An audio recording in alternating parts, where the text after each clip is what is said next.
Bonjour, ravi de vous accueillir pour une nouvelle édition de Lumière intérieure. Cette semaine, j'ai la joie d'accueillir un acteur, réalisateur, scénariste. Il est bien connu du grand public puisqu'il œuvrait comme Robin des Bois sur Canal+ pendant une dizaine d'années. Et puis il est aussi écrivain, on va parler de ça notamment. Il s'agit de Maurice Barthélémy. Bonjour Marie. Ravi d'être avec nous ravi sur d'être ici. KTO, dans Lumière intérieure. Ça va Maurice ? Ça va super. J'adore le titre de votre émission. Vous êtes sûr que ça va Maurice ? Ah, ça va. Ah, je vois ce à quoi vous faites allusion. Oui, ça va très très bien. Alors, pourquoi est-ce que vous me dites ça va ? Parce qu'en fait, dans mon roman, le personnage qui rentre dans une salle de cinéma parce qu'il est un peu au bout de sa vie, s'installe dans une salle qui est un peu comme aussi cosy que celle-là. Mais vous ne répondez pas comme justement Léo ? Ah bah non, je réponds pas comme Léo. Non, parce effectivement. Qu'en fait, oui. Bon, vous avez tout à fait raison. On va rassurer le téléspectateur. C'est vrai que c'est vous êtes en train de raconter le pitch, donc je vais vous laisser faire. Mais c'est au sein de votre troisième roman qui s'appelle L'Expérience. Donc il y a ce jeune homme, enfin de 45 ans, qui s'appelle Léo et qui va vivre effectivement une expérience au cinéma avec un écran, pas qui lui parle, mais qui lui indique des phrases. Et notamment la première phrase, c'est pour ça que je jouais avec cela, c'est Léo, ça va Léo, ouais. Est-ce que tu es sûr que ça va ? Est-ce que tu es certain que ça va ? Ce sont les deux premières phrases et ensuite, allez, je vous laisse poursuivre un petit peu. En fait, ce qui lui arrive, il lui arrive un truc un peu étrange, c'est qu'il rentre dans une salle de cinéma parce qu'il est un peu en burn-out, il veut juste faire une pause dans une journée compliquée, et puis il pense qu'il va voir un film, et en fait, sur l'écran s'inscrit cette phrase. Ça va Léo ?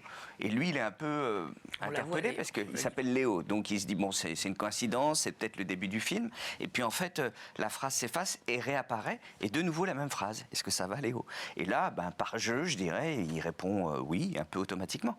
Et puis la phrase suivante, c'est est-ce que tu es sûr que ça va ? Et à partir de ce moment-là, va s'instaurer un dialogue entre l'écran et lui, qui va lui poser des questions très simples, extrêmement basiques, mais juste qui vont lui permettre de s'interroger sur lui-même. Et petit à petit, il va faire un chemin où il va il va même comprendre des choses, sur le fait qu'il est un peu dans une impasse dans sa vie, et comment est-ce qu'il va se sortir de cette impasse. Et il y a une femme qui est derrière, une spectatrice, qui va l'aider un peu à traduire, qui s'appelle Théa, et qui va l'aider à traduire un petit peu les questions que lui pose l'écran, et va l'aider aussi à sortir un peu de sa pudeur pour accepter le jeu que lui impose l'écran. Ça va toujours, Maurice ? Ça va super. Maurice, Léo, est-ce que c'est pas un petit peu le même personnage ? Ah oui, c'est totalement... C'est vous, Léo ? Ouais, c'est moi, oui.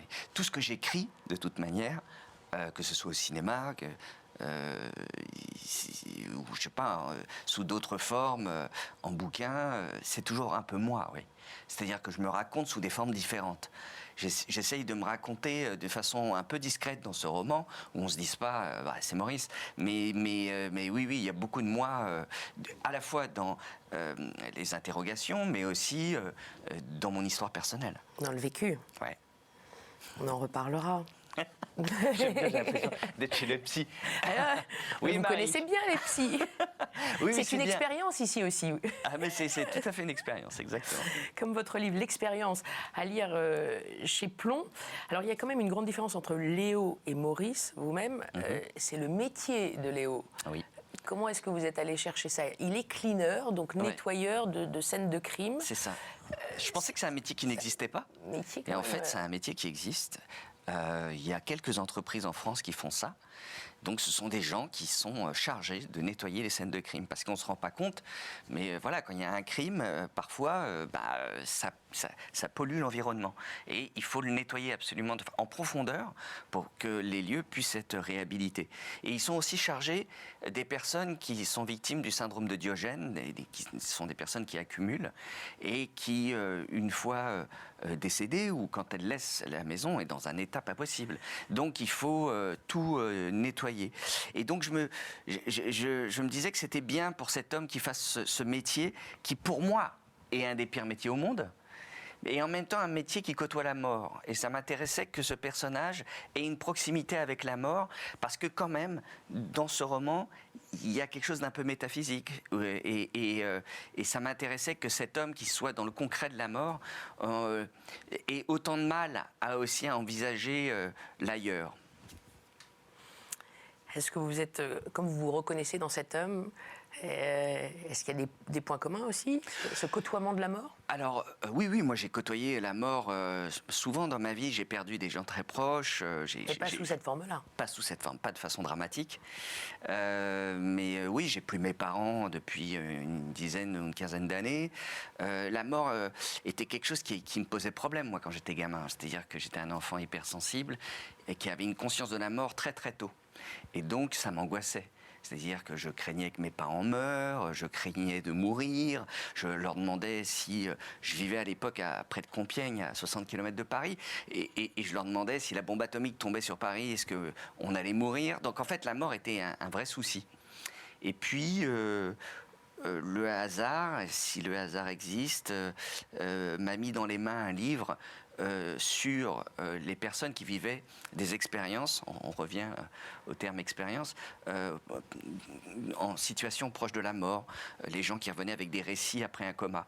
Et ça m'a complètement éclairé, on revient au terme de la lumière, et ça m'a apaisé énormément. C'est-à-dire que je me suis dit, tiens, il se peut que la mort ne soit pas une fin, ça soit un passage, et ça m'a complètement apaisé. Et puis j'ai oublié ce livre qui s'appelle La Source Noire de Patrice Van Hersel, et bien plus tard, il y a peut-être 5 ans, lors d'un déménagement, boum, je tombe sur ce vieux livre de poche, et je me suis dit, tiens, je vais le relire. Et quand je l'ai relu, je me suis dit, oh, c'est dingue, parce que entre-temps, il y a 40 ans qui sont passés. Eh bien, en fait, j'ai fait l'expérience de cette mort. J'ai jamais vécu d'expérience de mort imminente, mais en tout cas, j'ai entendu des témoignages directs de gens qui l'ont vécu.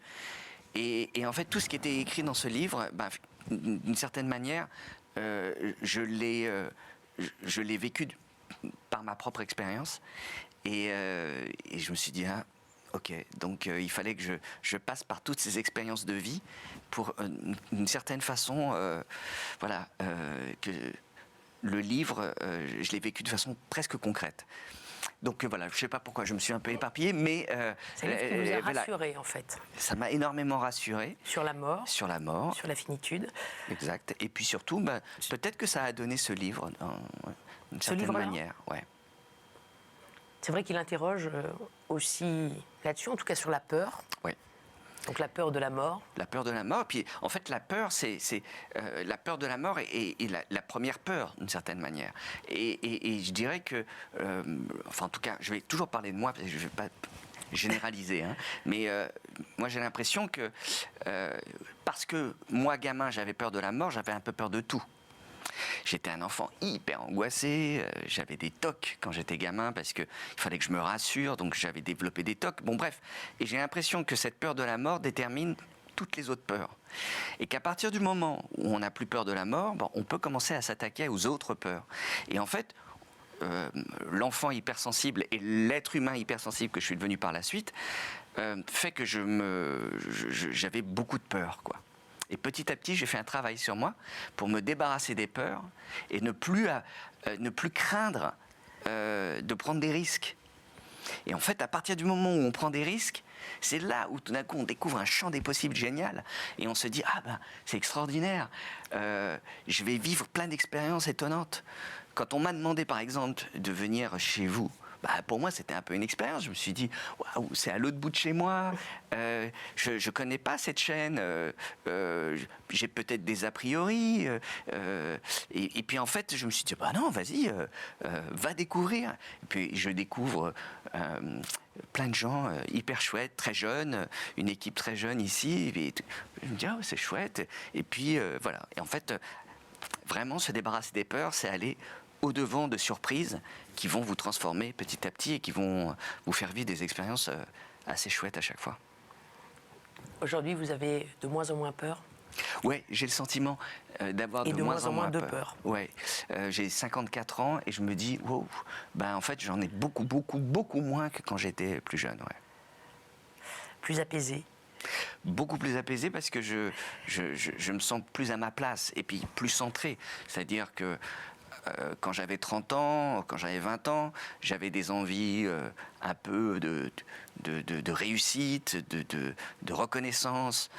Bon, ben, je dirais que ça, je les ai vécus à une époque de ma vie. Aujourd'hui, c'est plus ce qui m'intéresse, même si j'ai toujours envie que mon travail soit vu, donc d'une certaine manière être reconnu. Mais en fait, c'est pas l'objectif. L'objectif aujourd'hui, pour moi, c'est d'être en accord avec moi-même, de pouvoir écrire des choses qui me correspondent. Et si ça a un écho au travers de lecteurs, de lectrices, de téléspectateurs, de téléspectatrices, je suis ravi.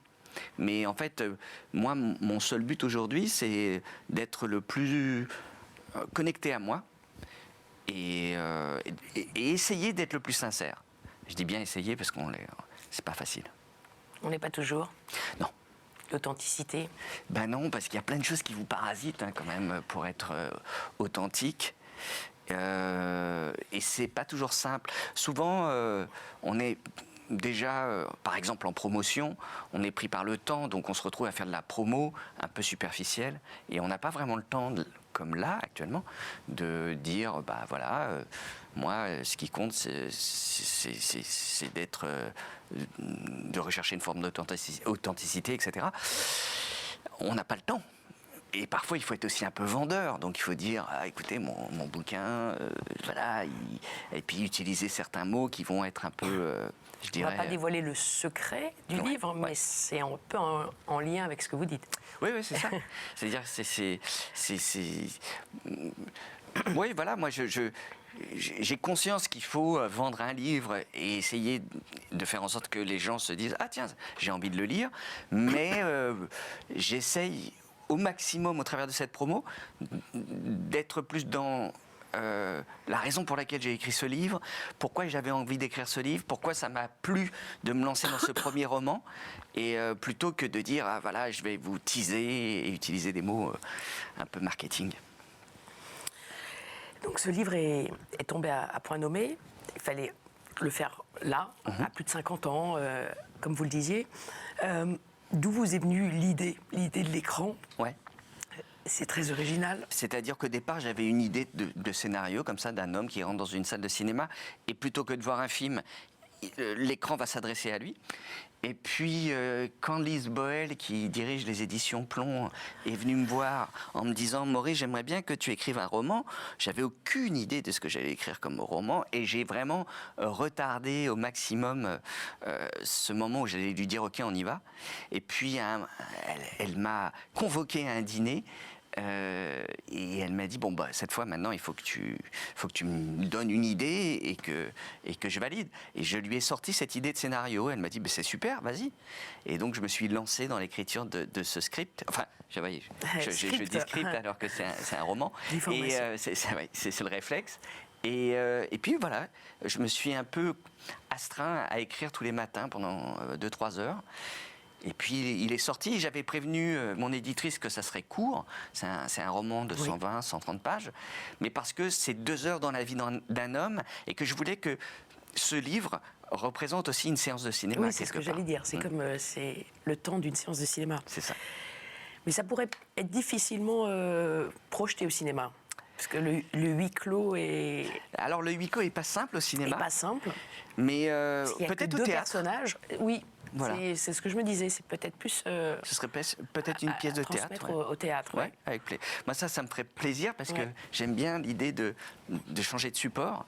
Donc, ouais. En jouant avec des écrans... Oui, ça pourrait jouer dans une salle de cinéma d'ailleurs aussi. Écran, miroir... Oui. C'est un truc qui me plairait bien. Puis moi, j'adore le huis clos, moi. J'ai toujours aimé les univers clos parce que je trouve qu'il y a de la contrainte quand on se retrouve dans... Alors, c'est pour ça que j'ai fait un film qui s'appelait Papa, qui était dans une voiture. J'ai fait un film qui s'appelle Low Cost, qui est dans un avion. J'aime bien la contrainte du huis clos, ouais. Ben, nous y sommes encore dans un huis clos. Oui, exactement. Et on poursuit l'expérience, pas celle-ci, mais un petit peu quand même, celle de KTO, de lumière intérieure. Je vais m'éclipser. Donc là, vous allez être également devant un écran, comme Léo. Super. Et je vais vous proposer des mots. Là, c'est moi qui suis derrière. J'adore l'idée. Donc on poursuit l'expérience quand même un petit peu. À tout de suite, Maurice.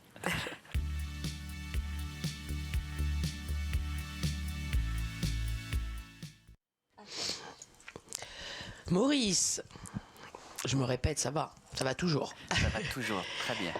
Alors, je vous propose mon premier mot. Vous en avez parlé tout à l'heure. C'est le mot papa. Ah. Papa, comme votre film, Ouais. Papa. Où vous étiez scénariste-réalisateur avec Alain Chabat, 2005. C'est ça. Papa, c'est effectivement, c'est mon deuxième film. Et je ne suis pas encore père quand j'écris le film. Donc c'est un peu une projection de ma vision du père que j'aimerais devenir. Et puis en même temps, pendant le tournage, je deviens père et à la sortie du film, ma fille est née. Donc c'est vraiment un film important pour moi où je raconte à la fois le père que j'aimerais être et aussi le père que j'ai eu d'une certaine manière. Et ce qui était assez drôle, c'est que quand mon père a vu le film, il avait un problème d'audition, mais il était installé, il y avait une grande avant-première comme ça au Gaumont, Champs-Élysées, et il est venu me voir à la fin, il m'a dit « j'ai pas tout entendu ». Et j'ai trouvé que c'était génial parce que c'est quand même un film qui s'appelle Papa, qui s'adressait en partie à lui. Et là, c'était vraiment mon père, quoi. C'est-à-dire la pudeur. Et il a eu du mal à voir le film. Et la première chose qu'il a pu dire, c'est j'ai pas tout entendu. Donc Papa, oui, voilà. La pudeur et un peu de déni. Et du déni totalement, oui, oui. C'est-à-dire c'est quelqu'un qui avait du mal à affronter, je dirais, une certaine forme de vérité, parce que c'était quelqu'un d'extrêmement pudique. Et donc, oui, c'était un déni total, oui, c'est vrai. Et vous, quel papa êtes-vous? C'est vrai que vous parliez de votre fille, qui s'appelle Tess. C'est ça. Et que vous n'avez pas vue pendant de nombreuses années, un peu comme Léo. Alors, je l'ai vue, parce que ma fille est partie il y a 12-13 ans, elle est partie aux États-Unis. Donc, j'ai été la voir 3 fois par an, et puis on se voyait aussi énormément en visio. Moi, je suis un papa très père. C'est-à-dire que malgré la distance, j'ai gardé le lien, la proximité et surtout aujourd'hui, je suis un père, maintenant qu'elle est rentrée en France, je suis un père à la fois vigilant et en même temps je lui donne un vrai espace de liberté. Elle a 18 ans, donc ça y est, c'est une jeune femme. Donc je dirais qu'il y a à la fois la bienveillance, mais en même temps il y a un regard évidemment très présent. Et elle veut devenir comédienne, elle est déjà comédienne, ça m'inquiète forcément. Mais en même temps, je me dis que si c'est son choix, je le respecte. Et elle a surtout tout pour être une grande actrice. Comme donc, ses deux parents. Comme ses deux parents. Donc je suis à la fois... Notamment sa maman, on peut le dire. Sa maman, qui est Judith Godrèche, et donc qui est aussi actrice et réalisatrice. Donc je suis à la fois fier de ma fille et en même temps un peu inquiet, quoi. Normal, un papa, quoi. Un papa. Vous avez évoqué votre propre papa, qui lui était très atypique, comme votre mère. Ouais. Deux parents très atypiques. Gérard Barthélemy, qui était ancien diplomate, reconverti en artisan menuisier, c'est ça ouais. Vous êtes né à La Paz d'ailleurs, Ouais. en Bolivie, et votre maman, Mimi Barthélemy, C'est ça.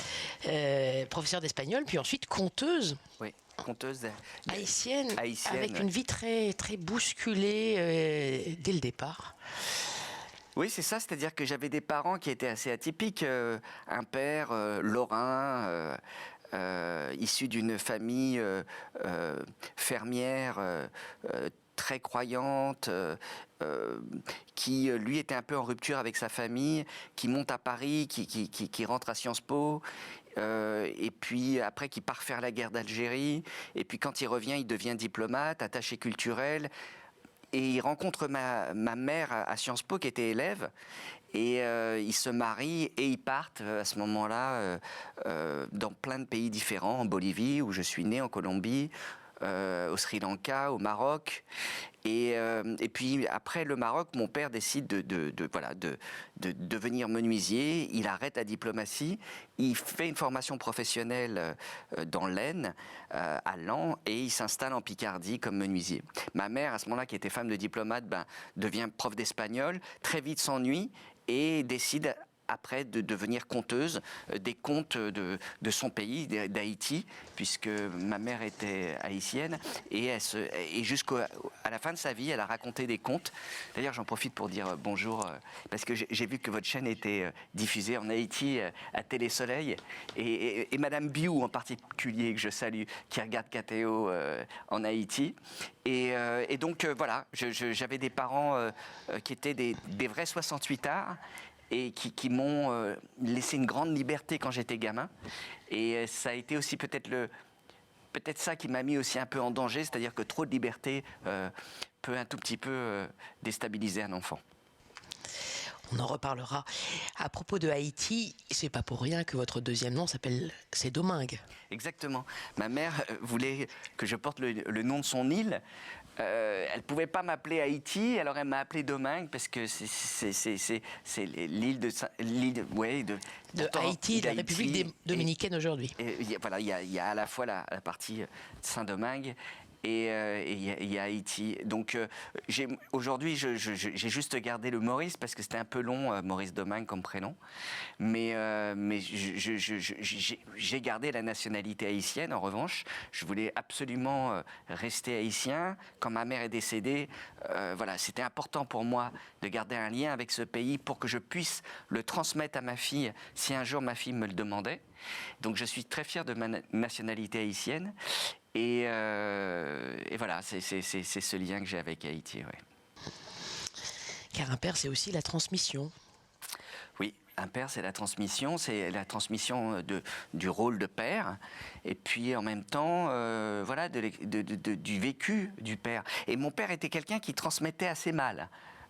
Parce que c'était un intellectuel qui parlait beaucoup de sa vision des choses, mais c'était pas quelqu'un qui était très à l'écoute et qui était pas vraiment dans la transmission avec son fils. Pourquoi? À cause de cette pudeur dont j'ai parlé tout à l'heure. Et donc lui et moi, on avait du mal à communiquer. Et donc il avait du mal à me transmettre certaines choses, mais j'ai quand même gardé plein de choses de mon père. On passe au deuxième mot. Vous l'avez un petit peu évoqué tout à l'heure en parlant de votre père qui vous laissait peut-être trop de liberté et qui vous rendait aussi angoissé et donc hypersensible. Hypersensible, deuxième mot, sur lequel vous avez écrit votre livre, Fort comme un hypersensible. C'est ça. C'est-à-dire, j'ai découvert cette hypersensibilité vers 45 ans, il y a une dizaine d'années. Au départ, moi, je pensais que l'hypersensibilité, c'était une forme de hyper-émotivité, et que, en fait, les hypersensibles, c'était des gens qui pleuraient facilement, qui étaient très vite angoissés, enfin, qui étaient une forme de fragilité. Et puis, quand j'ai lu certains livres, comme le livre de Christelle Petit-Colin, Je pense trop, ou de Hélène Aron, Les hypersensibles, j'ai découvert que l'hypersensibilité, c'était pas que ça. Alors effectivement, il y a une part d'émotivité, mais il y a surtout, en tout cas chez moi, une part d'hyper-information. Et que l'hypersensibilité chez moi, c'est de l'hyper-information. C'est-à-dire que j'ai le sentiment de capter au quotidien trop d'informations. Donc le bon côté, c'est que je suis quelqu'un de très réactif, intéressé partout, qui a une forte intuition, qui est capable de ressentir les lieux, les gens, les situations. Et donc d'avoir un esprit comme ça rapide qui me permet d'analyser rapidement les choses, de les ressentir. Le mauvais côté, c'est que j'ai trop d'informations, donc parfois je suis dérangé par certains lieux, Là, par exemple, j'entends un petit zzzz. Bon, bah, ça me gêne pas, mais je l'entends. C'est normal parce que quand on est dans un studio de télévision, bah, il y a les projecteurs, les filaments qui font des petits bruits. Bon, vous voyez, je les entends. J'entends parfois la clim. Voilà. Donc j'entends tout, je sens tout. Je suis gêné par des lumières trop fortes. Et ce qui fait que je peux être très vite fatigué, voire même saturé, et avoir un mal fou à raisonner, à choisir parfois, parce que trop d'informations. Donc voilà, j'ai écrit ce livre sur l'hypersensibilité en mettant en avant les atouts de l'hypersensibilité plutôt que de parler je dirais des petits défauts que peuvent ressentir, enfin en tout cas avoir les hypersensibles. Donc oui, c'est un sujet important pour moi. Et ça m'a fait très plaisir que le livre que j'ai écrit avec Charlotte Beals, qui est une thérapeute, et Bessora, qui était celle qui a mis un peu en forme le livre. Ce livre a eu un bel écho. Parce que quand on est hypersensible, on adore pouvoir aider les autres. Et j'ai l'impression que ce livre a pu aider certaines personnes. Ouais.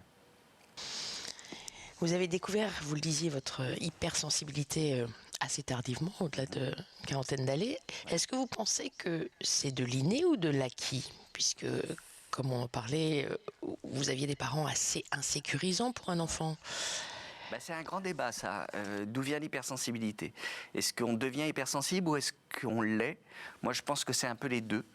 C'est-à-dire que mes parents étaient des hypersensibles. Ça, je l'ai découvert avec des formes d'hypersensibilité très différentes. Un père très mutique au quotidien, très pudique, c'est une forme d'hypersensibilité. Et une mère très volubile, très expansive, et c'est aussi une autre forme d'hypersensibilité.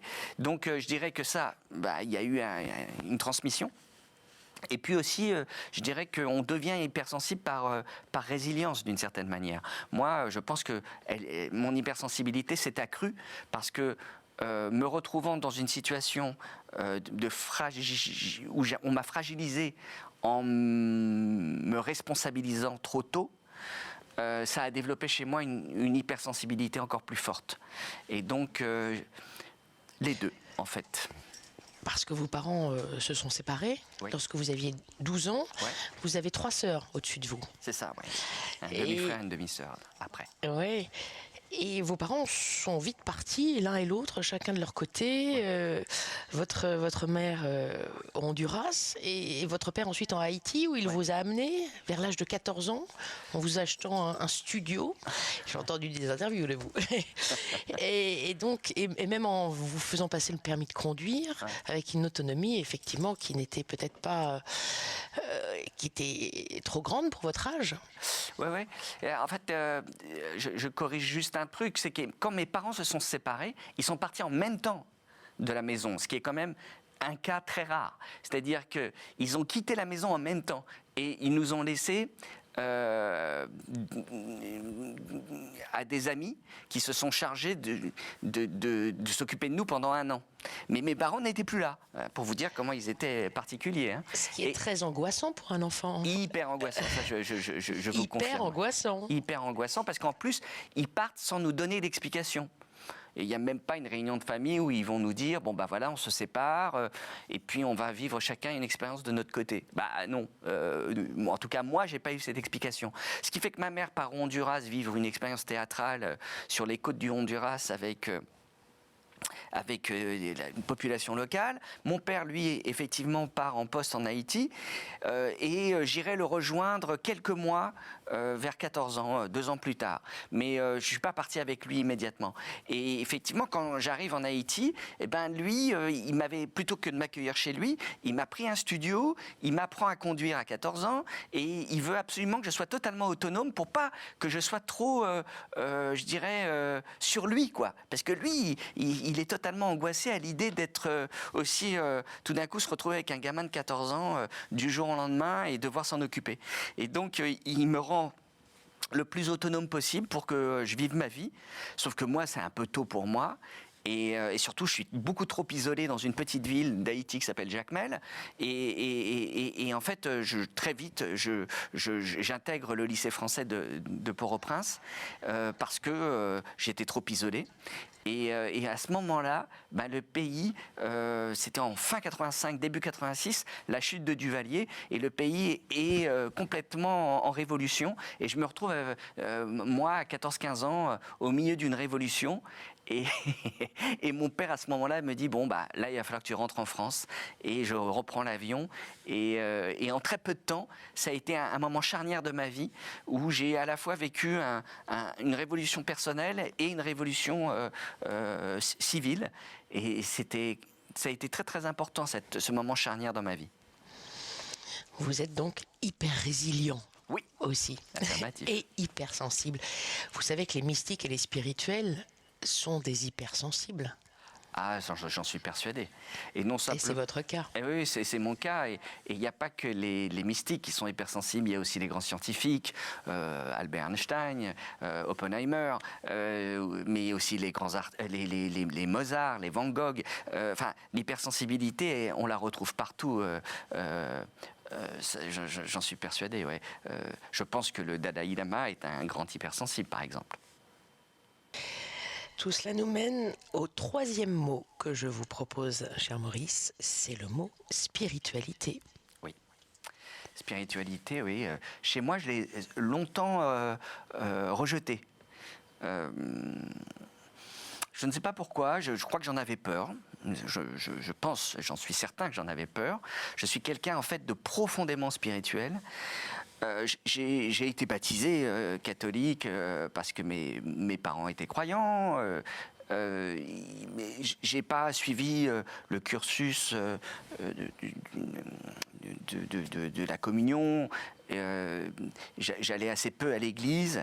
En revanche, il y avait toujours cette part de moi qui était attirée par l'ailleurs, quoi. Et puis en fait, c'est mon expérience personnelle au travers de ce que j'ai vécu dans ma vie qui m'a amené petit à petit à accepter cette spiritualité. Et aujourd'hui, oui, je suis quelqu'un qui croit.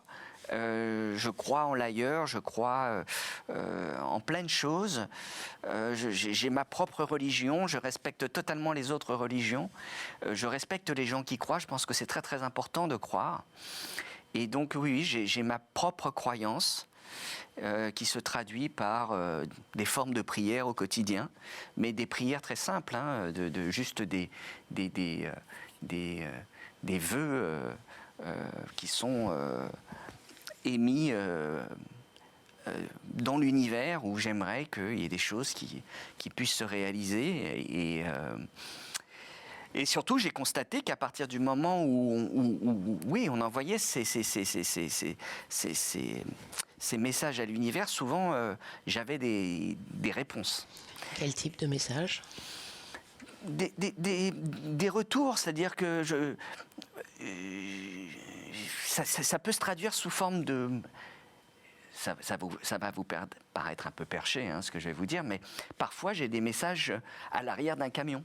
C'est-à-dire que moi je me promène beaucoup en scooter dans Paris, et tout d'un coup, boum, il va y avoir, je ne sais pas moi, un slogan publicitaire à l'arrière d'un camion qui va répondre à une question ou à une demande que j'ai pu faire quelque temps avant.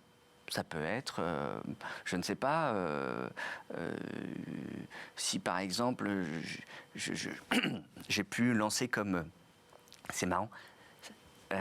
Tout à l'heure, vous aviez un chat dans la gorge. Et bien là, j'ai un chat dans la gorge. Comme si il y avait des petits... Ben voilà, là, ça c'est un message, par exemple. C'est-à-dire que j'ai constaté parfois que quand je parlais de choses un peu étranges, un peu bizarres, boum, j'avais des chats dans la gorge. Et bien là, ça m'arrive à l'instant. Donc voilà, ça c'est un message, par exemple. C'est que je touche à quelque chose qui est de l'irrationnel, et on me fait un petit coucou, là. C'est ce qu'on appelle les synchronicités. Oui, je pense. Jung en avait parlé. C'est l'un des premiers psychanalystes à l'avoir évoqué, cette synchronicité. Hein, tout à fait. avec oui. le scarabée. Je ne sais pas si vous vous en souvenez, vous qui avez fréquenté les divans. Bien sûr. Et non, Jung, j'ai lu Et je préfère bien plus Jung à Freud, qui est pour moi beaucoup plus concret. Pourtant, c'est une psychanalyse freudienne, je crois, que vous avez suivie. Oui, tout à fait. Oui, je me suis retrouvé avec une psy freudienne pendant 3 ou 4 ans. C'était passionnant. Mais au bout d'un moment, je me suis dit que il fallait que je fasse un travail sur moi-même sous une autre forme. Et que voilà, j'avais expérimenté la psychanalyse et que maintenant, il fallait que j'essaye d'autres choses. Donc j'ai essayé l'hypnose, par exemple, qui m'a beaucoup aidé. La sophrologie, bref, j'ai essayé plein de... le MDR, l'EFT. Enfin bon, bref, ça, ce sont plein de techniques différentes pour pouvoir voilà, apprendre à mieux se connaître. Ouais. Et surtout à se débarrasser de certains schémas qu'on reproduit. Et voilà, comment se débarrasser de ces choses qu'on instinctivement on va refaire. Donc voilà, ça c'est tout le travail que j'ai fait par la suite. Travail qui a abouti. Oui. Oui, ça a abouti. Et très précisément, je peux même vous donner une date, c'est marrant, hein, mais le 14 juillet 2014, alors pour ceux qui aiment les chiffres, il y a sûrement une correspondance. Je ne l'ai pas analysée, cette correspondance, mais oui, là, il y a eu une sorte d'épiphanie pour moi, c'est-à-dire que j'avais rendez-vous chez une tatoueuse. Je voulais absolument me faire tatouer. Ça faisait partie des 5 vœux que j'avais. C'est ce que vous avez au poignet ? Oui, effectivement, j'ai ce tatouage qui est un cœur sacré, voilà, qui est une représentation, alors vaudou. Est-ce que vous pouvez le tourner ? Voilà, alors, je sais pas. Ça, attendez, oui, la caméra. C'est la représentation vaudou de la déesse de l'amour, qui s'appelle Erzulie Frida. Parce qu'il faut savoir que dans la religion vaudou, il y a les dieux vaudous ont une correspondance avec les dieux catholiques.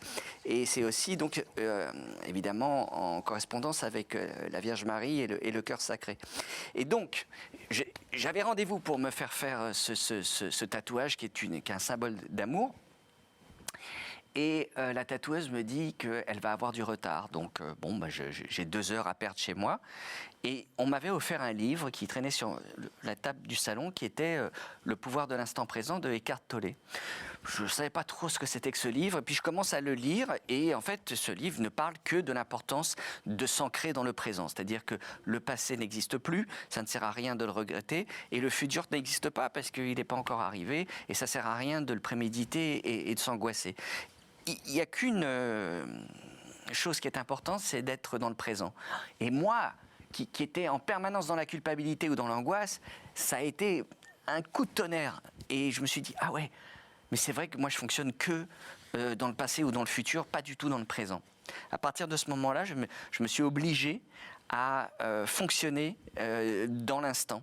Et ce tatouage, en fait, a représenté l'instant présent pour moi, c'est-à-dire vraiment d'être là et de ne pas préméditer, alors que l'hypersensible que j'étais préméditait sans arrêt. Là, je me suis dit non, tu vas arrêter de préméditer. Et quelques temps plus tard, ma sœur se mariait dans le sud de la France et je décide d'aller à ce mariage dans cet état d'esprit.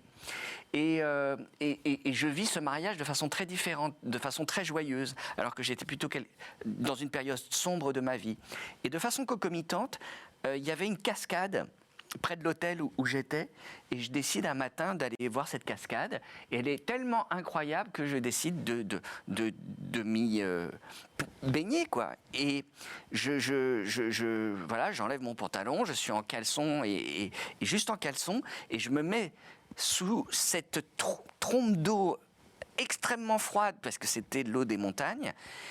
Et là, je suis lavé, quoi, littéralement lavé, et c'est une deuxième naissance pour moi. Et donc, voilà, c'est très clairement ce 14 juillet 2014 qui a été ma seconde naissance.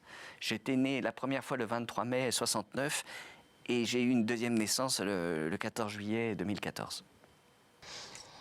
Un nouveau baptême. Un nouveau baptême, exactement. Purification. Baptême. Incroyable. 4e et dernier mot, cher Maurice. Ça tombe bien, un baptême.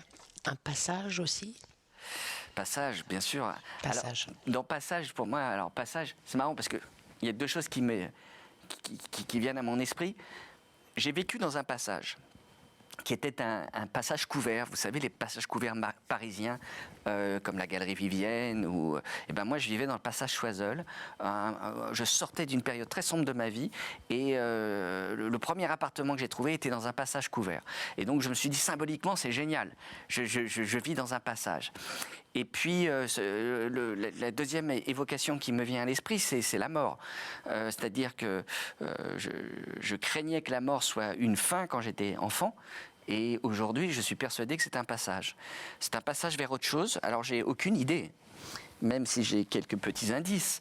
Mais je pense que c'est un passage vers un ailleurs où tout d'un coup, on est dans une connaissance universelle et on atteint un degré de conscience absolue.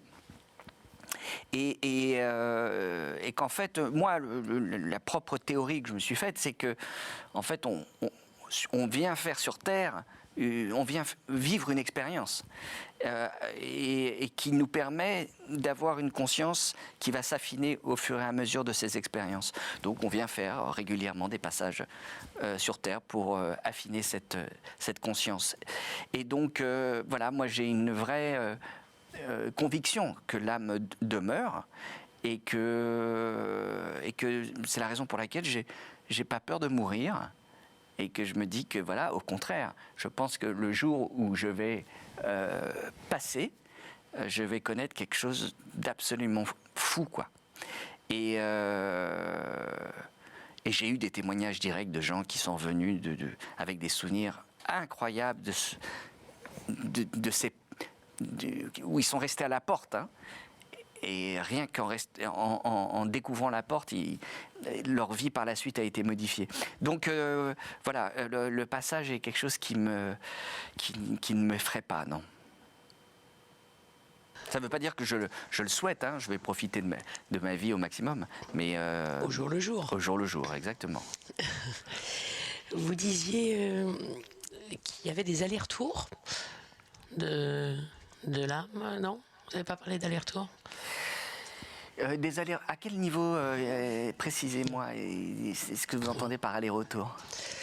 Vous pensez que l'âme va ensuite, une fois qu'on est mort, aller vers un nouveau niveau de conscience, oui, le c'est-à-dire paradis, qu'en fait, ou... Non, j'avais cru comprendre qu'il y avait des retours. Oui, c'est-à-dire que oui, je pensais que vous pensiez à la réincarnation, tout simplement. Oui, alors oui, tout à fait. C'est quand je parlais d'expériences qu'on venait revivre sur Terre, c'est un peu ces allers-retours-là, c'est-à-dire que on se réincarne dans une autre vie, un nouveau corps, pour vivre une expérience nouvelle. Donc vous pensez à la réincarnation?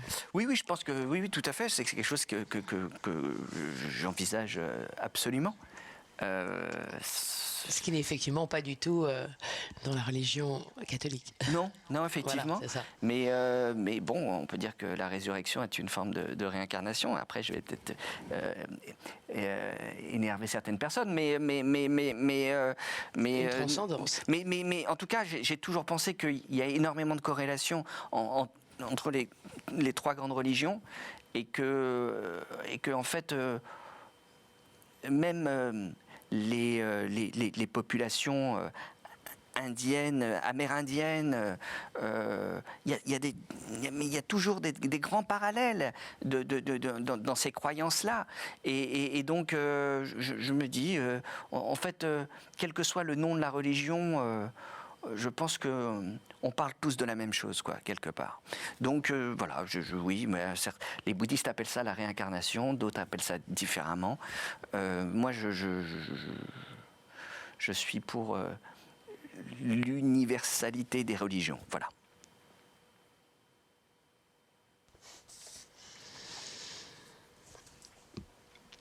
Passage. De plus en plus sage, Maurice Barthélémy. De plus en plus sage pour quelqu'un qui n'était pas sage du tout, hein. C'est-à-dire que moi, j'étais pour le coup absolument pas sage à l'école. J'étais un enfant assez turbulent. J'étais un gamin, même hors de l'école, qui était très actif, hyper actif. Mais parce qu'en fait, tout m'intéressait, tout me faisait rire. J'imitais les gens, je racontais des blagues. Même la nuit, j'étais pas sage. Hein, j'étais somnambule, donc même mes nuits étaient, étaient compliquées. Et effectivement, je suis passé de quelqu'un de passage. À l'époque des Robin des Bois, j'étais pas sage du tout, évidemment. Et puis je suis passé de ce stade de passage au stade d'un peu plus sage. Mais j'ai pas totalement acquis une totale sagesse. Hein. Je suis encore quelqu'un de très, très agité, ouais. Et très, parfois, anxieux. Ouais. Ça arrive encore beaucoup? Beaucoup, de temps en temps, ouais. De moins en moins. Moins en moins. Parce que j'essaye de moins me mettre dans des situations de stress. Ça, c'est grâce au fait que j'ai découvert mon hypersensibilité. Donc, je sais qu'il y a vraiment des choses qui me stressent. Et donc, je vais les éviter. C'est-à-dire que je ne vais pas... si par exemple pour venir à votre studio on m'avait proposé de venir en taxi, j'aurais dit non, parce que le taxi, je sais que je vais rester bloqué dans les embouteillages, ça va m'angoisser, je vais me dire je vais arriver en retard, je vais pas maîtriser du tout mon arrivée à ce studio, alors qu'en venant par mes propres moyens, je sais que je vais prévoir une marge de sécurité. Vous contrôlez. Oui, et en vous fait lâchez pas prise. Ouais, mais ça me permet juste de baisser mon niveau de stress et d'être là à l'heure. Et donc, Pour voilà. notre plus grand bonheur, d'ailleurs. Mais c'est vrai qu'il y a aussi ce besoin de contrôler qui est permanent. Ouais, ça, vous avez raison. Ouais. Il faut peut-être lâcher, c'est la deuxième étape, la dernière, pour aller vers le passage. C'est ça, oui, lâcher prise, oui. D'ailleurs, lâcher prise. Le passage est le plus grand des lâcher prises. Hein, c'est-à-dire que le oui. moment où là, on n'a pas le choix. on accepte de partir, il faut totalement lâcher prise. Il faut lâcher. Ouais, c'est sûr. Allez, je reviens vous rejoindre pour la conclusion. Ouais. À tout de suite, Maurice. À tout de suite.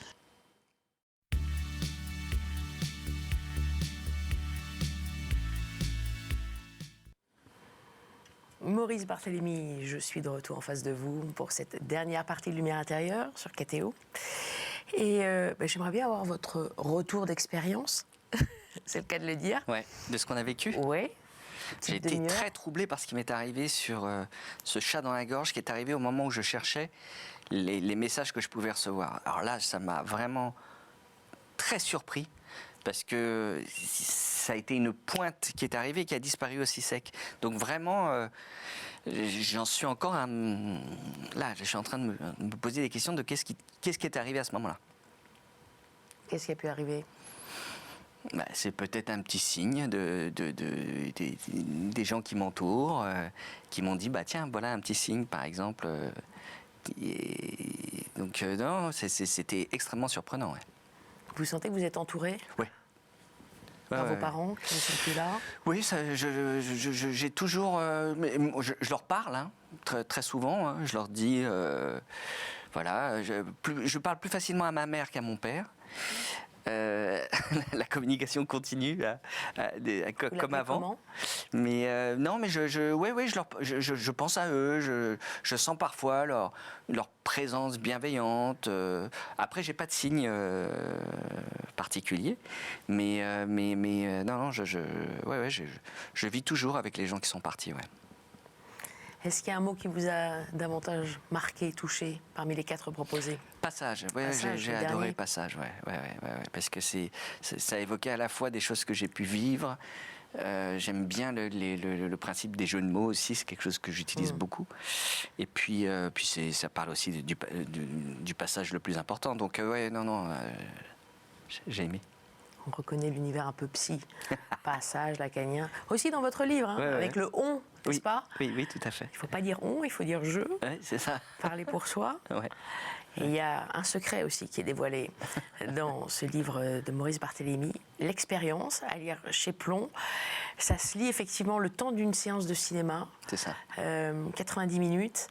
C'est super. Vraiment, on est emporté par le questionnement. C'est votre propre questionnement, mais on peut se l'appliquer à tous, à tout un chacun. Tout le monde se pose ces questions-là. Petit roman d'initiation. Écoutez, je l'ai écrit en tout cas tel qu'il m'est venu, sans avoir, je dirais, la prétention de me dire que ça allait être initiatique. Mais si ça peut parler à 2-3 personnes qui se sentent un peu coincées dans leur vie et qui se disent, tiens, finalement la solution est en moi, et si ce livre peut débloquer quelques questionnements, je serais ravi. donner quelques clés, Ouais. toutes simples, mais parfois c'est compliqué de trouver la simplicité. Ouais, c'est ça. En fait, c'est le problème, c'est de comment prendre du recul avec soi-même, quoi. Et là, c'est l'écran qui lui procure ce recul. Mais je pense qu'on peut trouver du recul partout. L'écran, le miroir, on en revient toujours. Ça peut être un ami, ça peut être une rencontre fortuite, ça peut être une rencontre avec la nature, mais je pense qu'il y a mille et une façons de s'interroger soi-même et de se poser les questions que Léo va devoir répondre. Léo, alias Maurice, un peu. Vous parlez de la nature, on n'a vraiment pas le temps parce que c'est la fin de l'émission, mais j'ai entendu que vous aviez une expérience, encore une, très intéressante, intense, avec des singes, avec des chimpanzés. Des chimpanzés, ouais. Je suis parti en République démocratique du Congo, rencontrer Amandine Renaud, qui est une primatologue française là-bas, et qui s'occupe de chimpanzés, et j'ai eu un choc absolu en les rencontrant, et en voyant à quel point... Mon téléphone sonne, et en voyant à quel point c'est une espèce qu'il faut protéger, qui est en danger. Et surtout, j'ai vu concrètement ce que c'était que la déforestation et comment est-ce que la forêt était en danger à cause de la culture intensive. Et donc, non, ça a été une grande expérience. Ouais. Et une conscience qu'il faut protéger tout le vivant, tous les êtres vivants. Ouais, et partout, surtout. Et partout. Ça me fait penser à Saint-François d'Assise. Forcément, sur KTO. Ben oui, bien sûr. Merci infiniment, Merci, Maurice Marie. Barthélémy. Je le rappelle, l'expérience chez Plomb. On se retrouve la semaine prochaine. Vous pouvez voir le replay de cette émission, comme d'habitude, sur ktotv.com. Très bonne semaine.